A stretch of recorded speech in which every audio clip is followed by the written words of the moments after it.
السلام عليكم ورحمة الله وبركاته. الحمد لله رب العالمين حمدا كثيرا طيبا مباركا فيه كما يحب ويرضى، والصلاة والسلام على نبينا محمد وعلى آله وأصحابه ومن سار على دربه واقتفى أثره إلى يوم الدين. رب اشرح لي صدري ويسر لي أمري واحلل عقدة من لساني يفقه قولي. اللهم علمنا ما ينفعنا وانفعنا بما علمتنا وزدنا علما يا عليم يا حكيم، ونعوذ بك أن نقول ما ليس لنا به علم فنضل ونضل.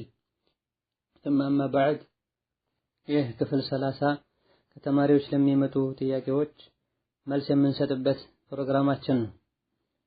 ዛሬ ከምናያቸው ጥያቄዎች የመጀመሪያው በመኪና ረጅም ጉዞ ስጓዝ የሶላት ሰዓት ሲደርስ ሶላት እንዳያልፈኝ መኪናው እየሄደ በተቀመጥኩበት መስገድ እችላለሁ ወይ የሚል ጥያቄ ነው። መንገደኛ ለሆነ ሰው የተግራሩና የተፈቀዱ በርካታ ነገሮች አሉ። ከዚህ አንዱ ወቅታቸው ተቀራራቢ የሆነ ሁለት ሶላቶችን በአንዱ ወቅት አስቀድሞ ወይም አዘግይቶ መስገድ ተፈቅዷል። ዙህርና ዐስርን አንድ ላይ ሰብስቦ መስገድ ይቻላል። መግሪብና ዒሻንም እንደዚሁ አንድ ላይ ሰብስቦ መስገድ ይቻላል።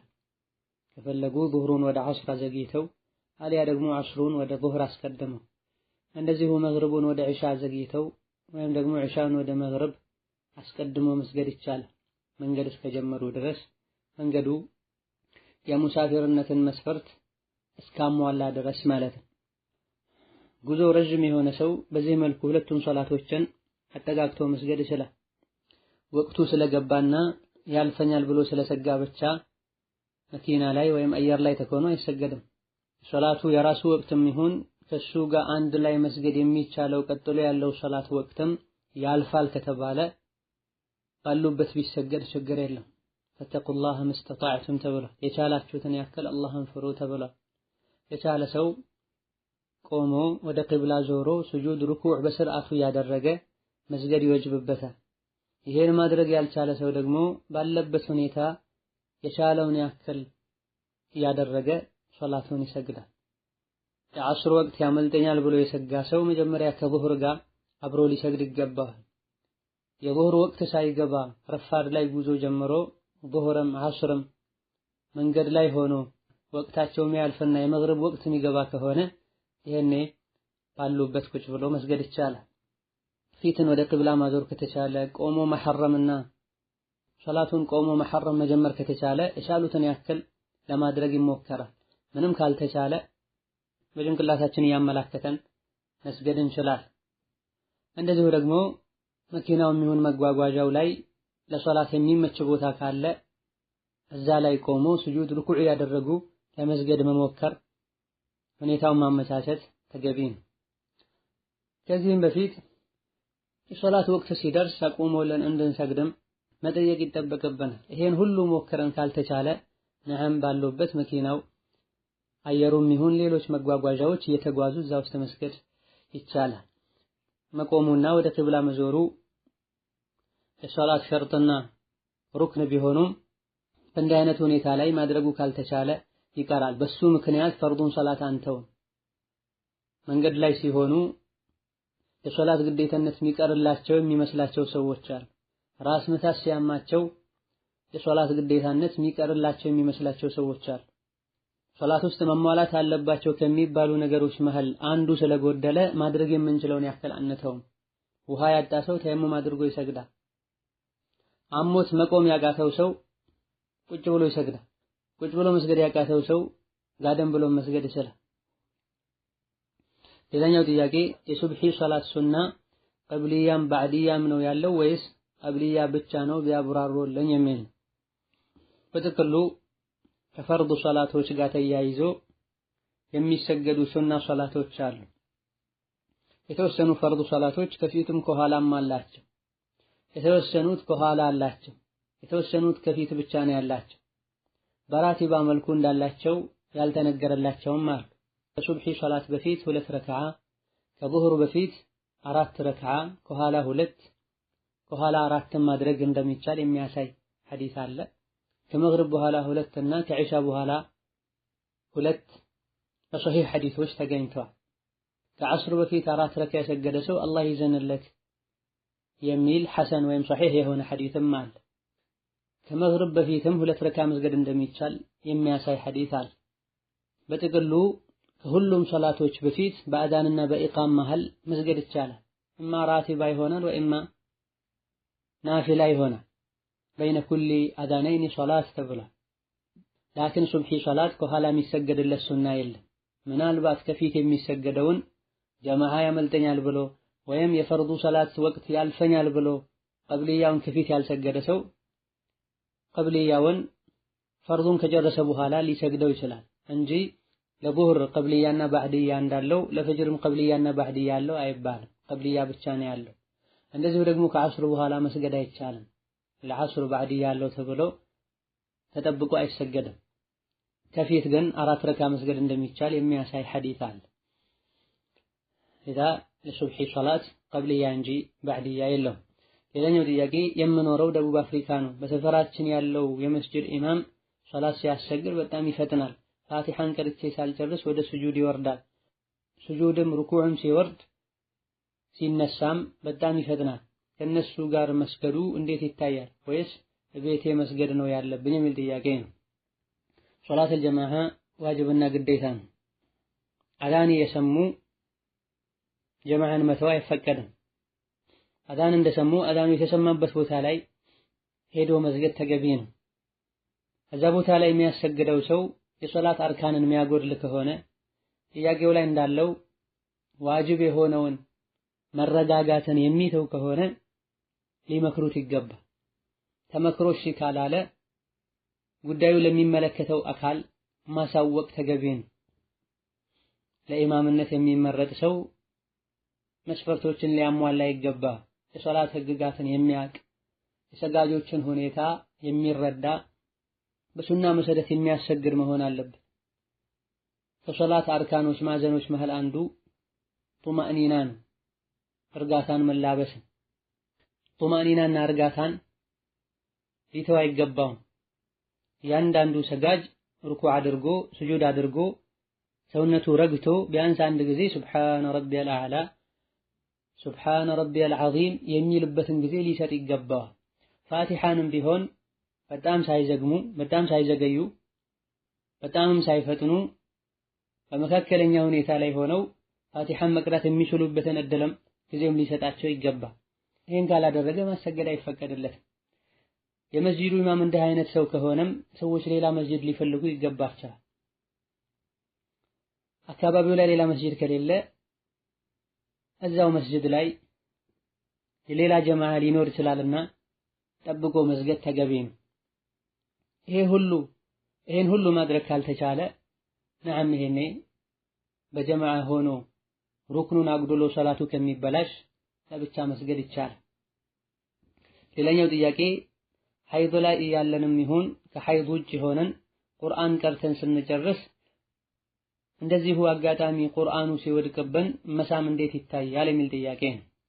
ቁርአን የወረደው ሊቀራና ሊሰራበት እንጂ ሊሳም ጭንቅላት ላይ ሊሰቀል አይደለም። ሰለፉነ ሷሊህም ደጋግ ቀደምቶችም ቁርአንን ይስሙ እንደነበረ በሰፊው የተነገረበት ሁኔታ የለም። ኻሊድ ኢብኑል ወሊድ ይስሙ ነበር ያሉ የሚያወሩት ነገር አለ። ይሄ ትክክል አይደለም። ምክንያቱም ኻሊድ የሞቱት ቁርአን በአንድ መልኩ ተሰብስቦ ሳይጻፍ በፊት ነው። እሳቸው የሞቱት በ21ኛው ዓመተ ሂጅራ ነው። ቁርአን ተሰብስቦ የተጻፈው በዑስማን ዘመን። አንድ ነገር ዒባዳ ነው ብሎ ወደ አላህ ያቃርበኛል ብሎ ለማድረግ ደሊል ያስፈልጋል። ቁርአንን ቀርተው በጨረሱ ቁጥር መሳም፣ ግንባር ማስነካት፣ ይሄንንም በቋሚነት ማድረግ ዒባዳ ነው ብለን አላህ ይወደዋል ብለን ከሆነ የምናደርገው ዲን ላይ አዲስ ነገር መፍጠር ነው የሚሆን። ማንኛውም ደሊል የሌለው ዲን ላይ የሚፈጠር ነገር በሙሉ ቢድዓ ነው፣ ቢድዓ ጥመት። ስለወደቀባቸው ደንግጠው አንስተው የሚስሙ ሰዎች አሉ። ፈለገንና ሆን ብለን እስካልጣልነው ድረስ ወንጀለኛ አንሆን። ነዓም እንዳይወድቅ ጥንቃቄ ልናደርግ በንጹህ እጅ ልንይዘው ኢላ ገይሪ ዛሊክ ይገባል። በተረፈ ሳናቅ ከመውደቁ አላህ ዘንድ የምንጠይቅበት ሁኔታ የለም። ሌላኛው ጥያቄ ሴት አሰሪዎቼ ጋር ሐጅ ብሄድ እንዴት ይታያል? ይህ ካልተቻለ ብዙ ሴቶች ሆነን በባስ መሄድስ ይቻላል ወይ የሚል ጥያቄ ነው። በአላህና በመጨረሻው ቀን የምታምን ሴት ያለ ማህረም አትጓዝ ብለዋል ነቢ ዓለይሂ ሰላቱ ወሰላም። ማህረም ማን እንደሆነም በዛው እንደበታቸው ገልጸዋል። አባት፣ ወንድም። እሷን ማግባት ለሁሌም ሐራም የሆነባቸው ዘመዶቿ እንደሆኑ ነቢዩ ገልጸዋል። በተረፈ አሰሪዎችም ይሁኑ ሌሎች ሴቶች ማህረም ሊሆኑ አይችሉም። ከአሰሪ ሴት ጋር ባለቤቷ መኖሩ፣ ልጇ መኖሩ ለሰራተኛዋ የስጋ ዘመዷ እስካልሆነና ማህረም እስካልሆነ ድረስ ከአሰሪዎች ከሴት አሰሪዎች ጋር ወንድ ስላለ ብቻ ለሰራተኛዋ ማህረም ሊሆን አይችልም። ሐጅም ይሁን ዑምራ ሴት ልጅ ላይ የሚወጅበው ማህረም ሲኖራት ነው። ገንዘብ የሌለው ሰው ሐጅና ዑምራ እንደማይወጅብበት ሁሉ ማህረም የሌላት ሴትም ሐጅና ዑምራን በጊዜው መፈጸም አይወጅብባትም። ሁኔታው ተመቻችቶ ሸርጡን አሟልታ ማህረም አግኝታ እስክትሄድ ድረስ ትጠብቃለች። ለማድረግ ከመፈለጓና ከመወሰኗ ጋር ይህ ሸርጥ ስላልተሟላ ብላ የተወች እንደሆነ ሳታደርግም ከጌታው የተገናኘች እንደሆነ አላህ ተባረከ ወተዓላ በንያዋ አጅሯን ይሰጣታል። በገንዘቧም ሌላ ሰው እንዲያደርግላት ይደረጋል። ሴቶች የተሰበሰቡ በባስ ሲሄዱ በጀማዓ ከሆነ ሴቶች ተሰብስበው በጀማዓ ከሆነ የሚሄዱት ችግር የለውም። በአየር ከሆነ ችግር የለውም። ኢላ ገይሪ ዛሊክ የሚሉት ማስረጃ የሌለው ንግግር ነው። ነቢ ዓለይሂ ሰላቱ ወሰላም በአላህና በመጨረሻው ቀን የምታምን ሴት ያለ ማህረም እንዳትጓዝ የሚሉትን ንግግራቸውን ሲሰማ አንዱ ሰሐቢ ተነስቶ ያ ረሱላላህ ባለቤቴ ለሐጅ ተነስታለች፣ እኔ ደግሞ ለጂሃድ ተመዝግቤያለሁ ሲላቸው ሂድ ከባለቤትህ ጋር ሐጅ አድርግ ብለውታል። ባለቤትህ ከማን ጋር ነው የምትሄደው? አብሯ ሴቶች አሉ ወይ? ሴቶች ካሉ ችግር የለም አላሉም ነብዩ ሰለላሁ ዐለይሂ ወሰለም። ያውም በሳቸው ዘመን ፈከይፈ ቢዘማኒና ሃዳ። ሌላኛው ጥያቄ እከሌ ታመመ፣ እከሌ ስራ አጣ ብለው አንድ ሰፈር ላይ በሚገኘው መስጂድ ውስጥ ሰደቃ አድርገን ዱዓ እናድርግለት ማለት በሸሪዓ እንዴት ይታያል የሚል ጥያቄ ነው። ዱዓ ትልቅ የሆነ ዒባዳ ነው። ይህ ዒባዳ ላይ አዲስ የሆነ አፈጻጸም መፍጠር አይቻልም። ሰው ስለተቸገረ፣ ስራ ስላጣ፣ ስለታመመ አንድ ቦታ ላይ ተሰብስባችሁ ምግብ አብልታችሁ በጋራ ዱዓ አድርጉለት የሚል ሐዲስ የለም። በነቢዩ ሰለላሁ ዐለይሂ ወሰለም ዘመን የተለያዩ አይነት ችግሮች ደርሰዋል። በሽታዎች፣ ረሃቦች፣ የጠላት ጥቃቶች ሁሉም ነበሩ። ከመሆኑም ጋር ነቢዩ ሰለላሁ ዐለይሂ ወሰለም ሰሐቦችን መስጂድ ላይ ተሰብስባችሁ ሰደቃ አድርጋችሁ በልታችሁ ዱዓ አድርጉ አላሉ። ራሳቸውም አላደረጉም። ከሰደቃ ሸርጥ አንዱ ዱዓ አይደለም። ከዱዓ ሸርጥም ሰደቃ አይደለም። በየትኛውም ሁኔታና ወቅት ላይ የተቸገረ ሰው ሸርጡን አሟልቶ ዱዓ ካደረገ አላህ ይሰማል። ሰደቃም መስጠት የሸሪዓውን መስፈርት እስካሟላ ድረስ ነዓም በላ እንዲነሳ ሊያደርግ ይችላል። ሰደቃውን በሸሪዓው መሰረት ከማድረጋችን ጋር እዛ ውስጥ እግረ መንገዱን የሆነ ሰው ዱዓ ቢያደርግ ችግር የለውም ይባላል።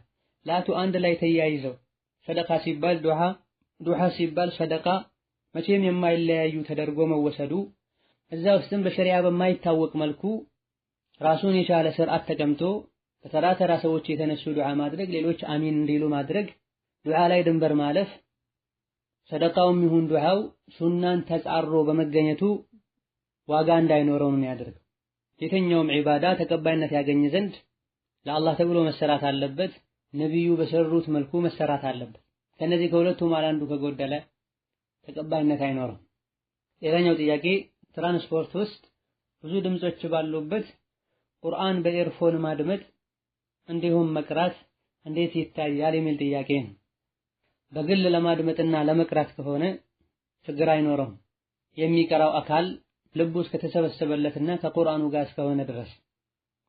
እነማ የሚሰማው ከሌለ እንዲህ አይነት ጫጫታና ጋጋታ ቦታ ላይ ቁርአን መክፈቱ ይከለከላል። የቁርአንን ክብር መንካትም ይሆናል። አማ በግል ኤርፎን ላይ አድርጎ ማድመጥ ወይም ደግሞ አንድ ጥግ ላይ ሆኖ ቁርአን ይዞ መቅራት ችግር አይኖረውም።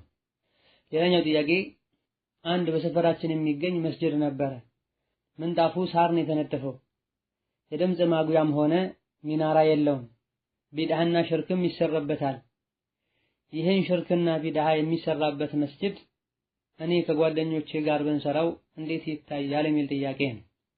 በመሰረቱ መስጂድ የአላህ ቤት ነው። መስጂድ የምንሰራው ለአላህ ብለን አጅር እንድናገኝበት ብለን ሊሆን ይገባል።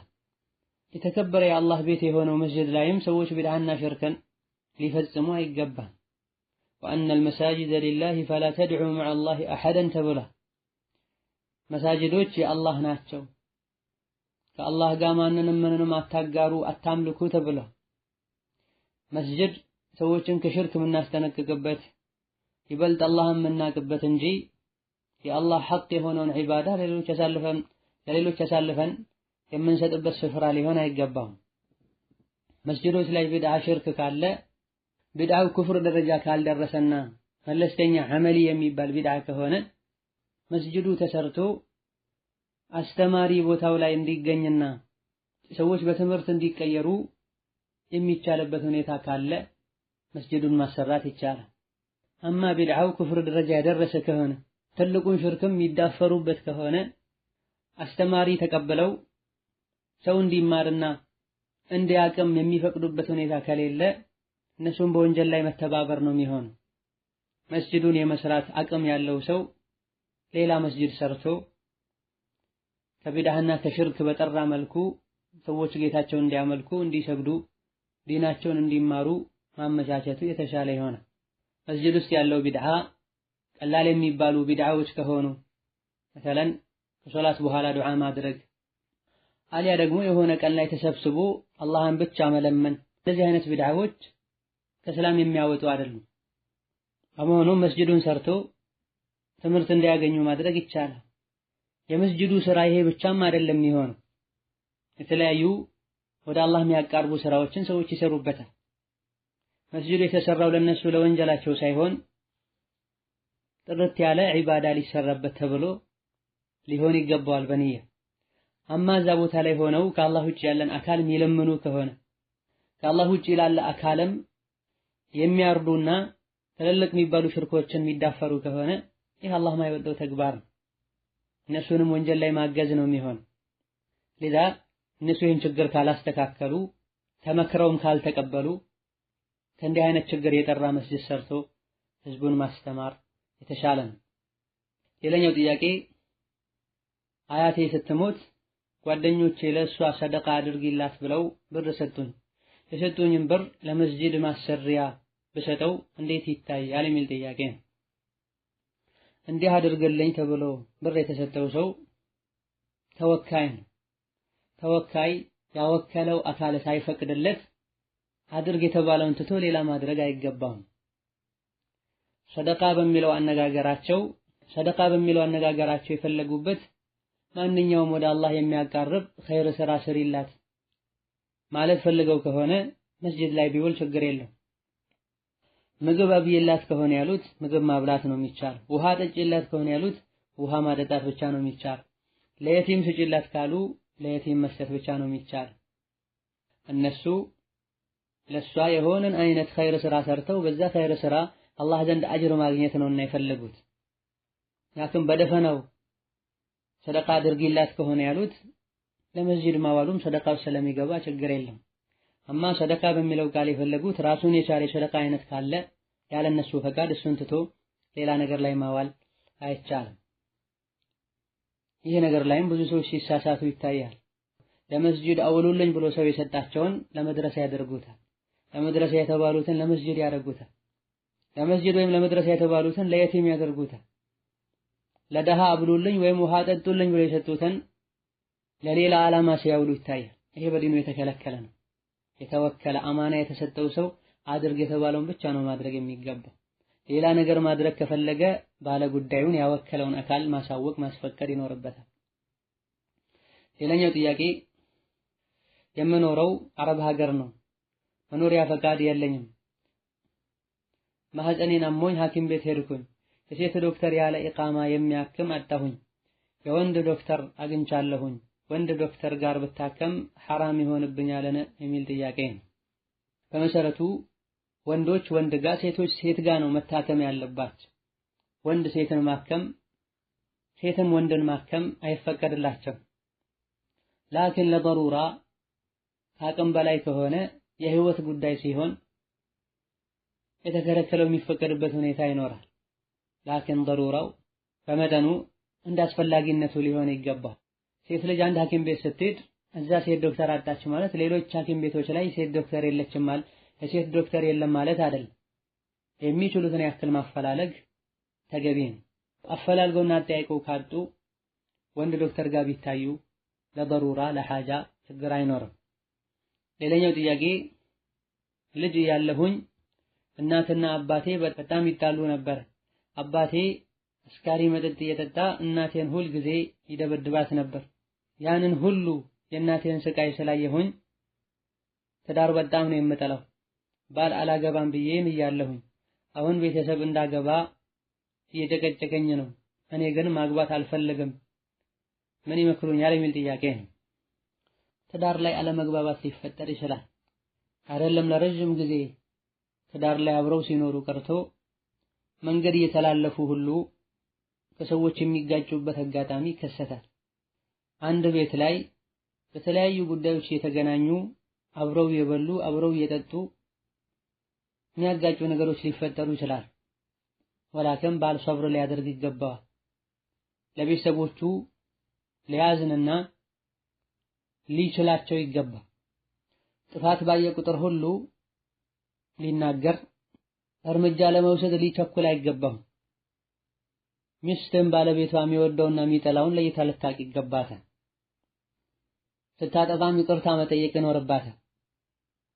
በዚህ መልኩ ካልሆነ በስተቀር ህይወት ሊስተካከል አይችልም።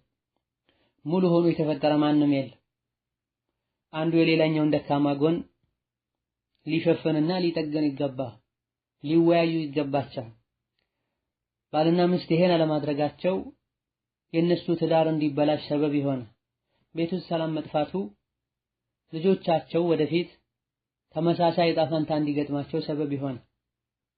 አባቱ ሁሌ ሲጨቃጨቅና ሲደባደብ ያየ ህፃን ልጅ ወደፊት ሲያድግም አባቱ ሲያደርግ የነበረውን ማድረግ ይቀላል።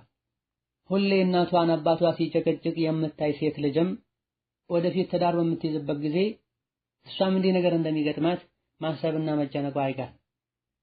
ስለዚህ ለራሳቸው ሲሉ ለወደፊት ልጆቻቸው ህይወትም ሲሉ ባለትዳሮች በመልካም ሊናኗሩ ይገባቸዋል።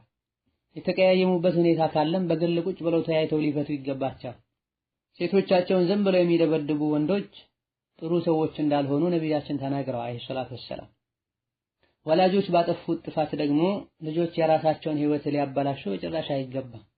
ያንቺ አባት እናትሽን ያስቸግር ነበር ማለት ሁሉም ወንድ ሴቶችን ያስቸግራል ማለት አይደለም። አላህ ተባረከ ወተዓላ መልካም የሆነን ህይወት እንዲወፍቅሽ ዱዓ ከማድረግ ጋር ኢማን ያለው አኽላቅ ያለው ቤተሰቦቹ ጥሩ የሆኑ ወንድ ከመጣ ልትቀበይና ትዳር ልታደርግ ይገባል። ትዳርን ትቶ መኖር በዲን የተከለከለ ነው፣ አይፈቀድም። እንደዚሁ ደግሞ ወንዱ እንኳ ጥሩ ባይባል አንቺ ጥሩ ሰው ከሆንሽ ታጋሽ ሰው ከሆንሽ ቤትሽን አስተካክለሽ መምራት ትችያለሽ። አላህ እንዲያስተካክለው ዱዓ ማድረግ ትችያለሽ። ካሉ ከዘመኑ ፊትናዎች አንፃር ያለ ትዳር ከመኖር ብዙ ችግሮች እንኳ ቢኖሩበት ባለ ትዳር ሆኖ ከትዳር አጋር ጋር ህይወት መምራት የተሻለ። በአንድ በኩል ብዙ መጥፎ ጎኖች ቢኖሩትም ውስጡ ላይ ብዙ መልካም ነገሮች ይኖራል። መሐላውን በተመለከተ ነብያችን አለይሂ ሰላቱ ወሰላም አንድ ነገር አላደርግም ብሎ የማለ ሰው ከዛ በኋላ ማድረጉ መልካም ሆኖ ካገኘው ለመሐላው ከፋራ አውጥቶ ያድርግ ብለዋል። በአንድ ጉዳይ ላይ በተደጋጋሚ እንኳ ቢምሉ ከፋራ አውጥተው ደግመው እስካልማሉ ድረስ ለሁሉም ላለፉ መሐላዎች አንድ ከፋራ ይበቃል። 10 ምስኪን አንድ ያጥግቦ ማብላት፣ ከፈለጉ ደግሞ 10 ምስኪን ሶላት ማሰገድ የሚችል ልብስ ማልበስ። ከነዚህ ከሁለቱ መሃል የተኛውንም ማድረግ ካልቻሉ 3 ቀን መጾም ይቻላል ለከፋራ። ወንዶች አላህን ሊፈሩ ባለቤቶቻቸውን ሊያከብሩ ሊያዝኑላቸው ይገባል። አንተ የምታስቸግራት ባለቤትህ የተፈጠረችው ካንተው ከጎና አጥንት ነው። ልታዝንላት ልታስብላት ይገባል።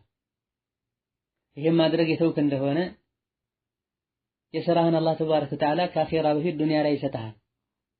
የተበዳይ ዱዓ መቅቡል ነው ብሏል ነብዩ ሰለላሁ ዐለይሂ ወሰለም።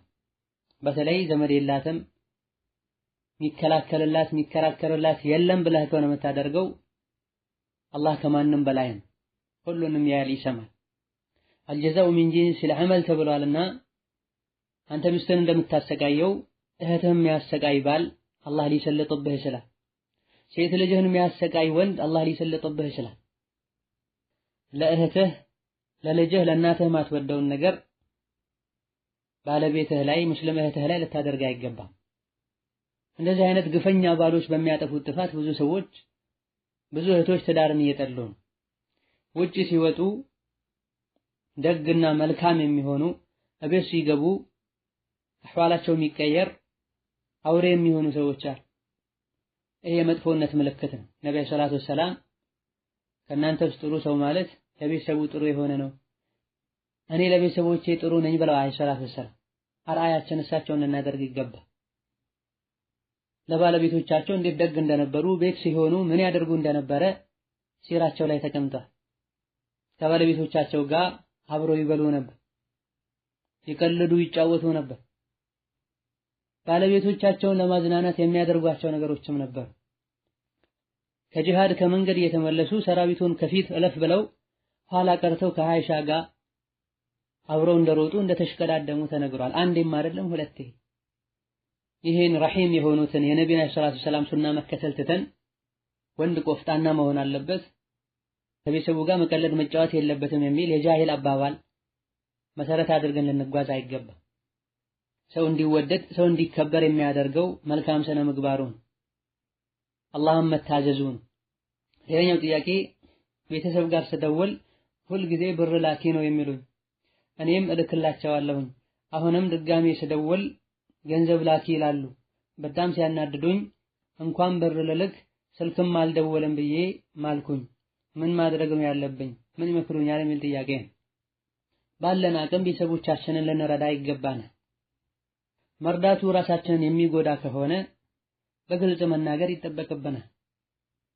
እኔ የምችለውን ሁሉ ከማድረግ ወደ ኋላ አለም፣ ነገር ግን እየተጎዳሁኝ ነው፣ ትልልቅ ችግሮች ሲገጥሟቸው እንጂ ባታስቸግሩኝ መልካም ነው ብሎ በግልጽ በመናገር ችግሩን መፍታት ይቻላል። ወላጆች ከሆኑ የሚጠይቁት እነሱ ተቸገረው እስከጠየቁ ድረስ መስጠት ይወጅብብሃል ወይም ይወጅብብሻል። እነሱ የተቸገሩ ብር ማጠራቀም አይቻልም። አንተ ወማሉከ ሊአቢከ ብላ ነብዩ ሰለላሁ ዐለይሂ ወሰለም አባቴ ገንዘቤን ወሰደብኝ ሲላቸው አንተም ገንዘብህም የአባትህ ናችሁ ብለዋል አለይሂ ሰላቱ ወሰለም። ላኪን እነሱ ለማጠራቀም ከሆነ የሚወስዱት አይፈቀድላቸው። ለሌሎች ልጆቻቸው ሊሰጡና እነሱን ሊያዝናኑበት ከሆነ የሚወስዱት አይፈቀድላቸው። ይሄን መስጠቱም አይወጅም። ላኪን ተቸግረው ከሆነ የተጠየቀ ያለው ልጅም መስጠት የሚችል ከሆነ ምንም ችግር የለው፣ መስጠትም ይጠበቅበታል። ገንዘብ መስጠት ካልቻሉ ዝምድናውን መቁረጥ ይቻላል፣ ማናገር አይቻልም ማለት አይደለም። አለፈለፍ ያሉ የደወሉ መጠየቅ ተገቢ ነው። መስጠት የሚቻል ከሆነ ይሰጣል፣ ካልሆነ ለጊዜው የለኝም አላህ ሁኔታውን ያመቻቸው ዱዓ አድርጎ ይባላል። መስጠት የማይችሉበት ሁኔታ ካለ ማለት ነው። ሁለተኛ አልደውልም ብሎ መማሉን በተመለከተ ቀደም ሲል እንደተጠቀሰው አንድ ነገር አላደርግም ብሎ የማለ ይሄን ነገር መልሶ ማድረጉ አስፈላጊ ሆኖ ከተገኘና በዲኑ የሚቻል ከሆነ ከፋራ አውጥቶ ማድረግ ይቻላል። ሌላኛው ጥያቄ እናቴ ክርስቲያን ናት፣ ልብስ እንድገዛላት ጠይቃኝ የሙስሊም ልብስ ገዝቼ ሰጠኋት። እኔ ሙስሊም ነኝ ወይ የሙስሊም ልብስ ገዝተሽ የምትሰጪኝ ብላ ተቆጣች። ክርስቲያኖች የሚለብሱትን ልብስ ገዝቼ ብሰጣት ሐራም ይሆንብኛል ወይ የሚል ጥያቄ ነው። ለወላጆቻችን በጎ እንድንሆን አላህ አዘውናል። ካፍር እንኳ ቢሆኑ ዲናቸው ላይ ደካማ እንኳ ቢሆኑ እኛ ላይ ሐቅ አላቸው። ወሰይነል ኢንሳነ ቢዋሊደይሂ ኢሕሳና ብሏል። የሰውን ልጅ ለወላጆቹ በጎ እንዲሆን መክረነዋል፣ አደራ ብለነዋል ብሎ ካፍሮች ከሆኑ በአዱንያ በጥሩ ተኗኗራቸው፣ ዲንህ ላይ ግን ቢታገሉህና ተጽዕኖ ሊያሳድሩብህ ቢሞክሩ አትቀበላቸው። ሁለታችሁም ወደ እኔ ትመለሳላችሁ እኔ ፈርዳለሁ ብሏል አላህ ተባረከ ወተዓላ። ለእነሱ በጎ መሆን ይቻላል። ሀዲያ መስጠት እንችላለን። ሲታመሙ ማሳከም፣ መጠየቅ፣ የሚያስፈልጋቸውን ሁሉ ማድረግ እንችላለን። ዑመር ኢብኑል ኸጣብ ረዲየላሁ ዐንሁ ወአርዳህ ካፍር ለነበረ ወንድማቸው የሐር ልብስ ሀዲያ እንደሰጡ ተነግሯል።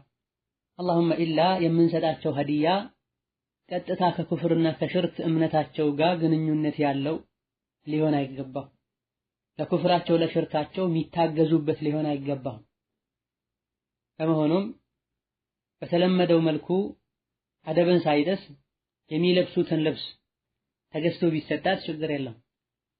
ወላኪን ሼኹል ኢስላም ተይሚያ እንደሚሉት ማንኛውም አብዛኛው ግምታችን ሰዎች ለሐራም ሊጠቀሙት ይችላሉ እንድንል የሚያደርገንን ልብስ መስጠት አይቻልም፣ መግዛትም አይቻልም፣ መስፋትም አይቻልም ብላ ለወንጀል እንደሚጠቀሙት ከገመተና ከኩፍርና ከሽርክ ጋር የተያያዘ አይነትን ልብስ ገዝቶ መስጠት አይቻልም። ብትለብሰው ለፊትና ሰበብ ይሆናል። እንደዚሁ ደግሞ ሐያና አደብ በጎደለው መልኩ ትለብሰዋለች ተብሎ የሚሰጋ ከሆነ አይሰጥም። ወይላ በተለምዶ ዓዲ በሆነ መልኩ እናቶች የሚለብሱት ልብስ ተገዝቶ ቢሰጣት ግራ አይኖረውም። ወደ ዲን እስላም እንድትገባ ከመገፋፋት ከመምከር ጋር ማለት ነው። በጥሩ ከነሱ ጋር መናናር እስላምን ጥሩ ጎን እንዲያዩ በእስላም እንዲማረኩ ያደርጋል። ለነሱ መጥፎ መሆን እስላም እንዲጠሉ ሰበብ ሊሆን ይችላል። ሌላኛው ጥያቄ ዘመዶቼ ክርስቲያን እያለሁኝ ይወዱኝ ነበር። አሁን እስልምናን ስቀበል ሁሉም አኩርፈውኝ አያናግሩኝም። እኔም እነሱ ካላናገሩኝ በማለት አላናገራቸውም።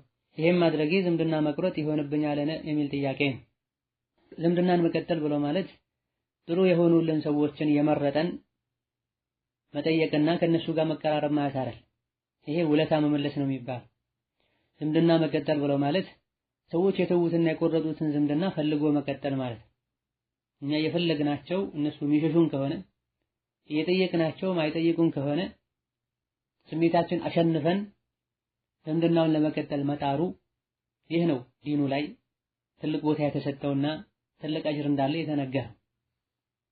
እኔ ዘመዶች አሉኝ፣ ዝምድናቸውን ቀጥላለሁ፣ እነሱ ይቆርጡታል፣ በጎ ሆንላቸዋለሁ፣ እነሱ መጥፎ ነገር ይመልሱልኛል ብሎ ለነቢ አንዱ ሱሐቢ ሲያማክራቸው እውነት እንዳልከው ከሆነ የጋለ አመድ እንደምታበላቸው ነው።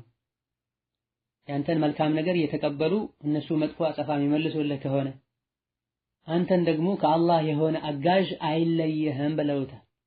እንዲህ እስከሆነ ተዋቸው አላሉትም አለይሂ ሰላቱ ወሰላም። ባለህበት ቀጥል ብለዋል። መዲናችን እስካላሾፉ ድረስ ጭራሽ አትምጣ ብለው በር እስካልዘጉ ድረስ ዝምድናውን ለመቀጠል ሙከራ ማድረግ ተገቢ ነው። ሁሉ ተሞክሮ አይካሉ መተው ይቻላል። ወላኪን በሆነ አጋጣሚ ሲገናኙ ማናገሩ አስፈላጊ ነው። ማኩረፍ ብሎ ማለት ፈልጎ ሄዶ አለመጠየቅ ማለት አይደለም። ዋናው ሲገናኙ አለመነጋገር ነው።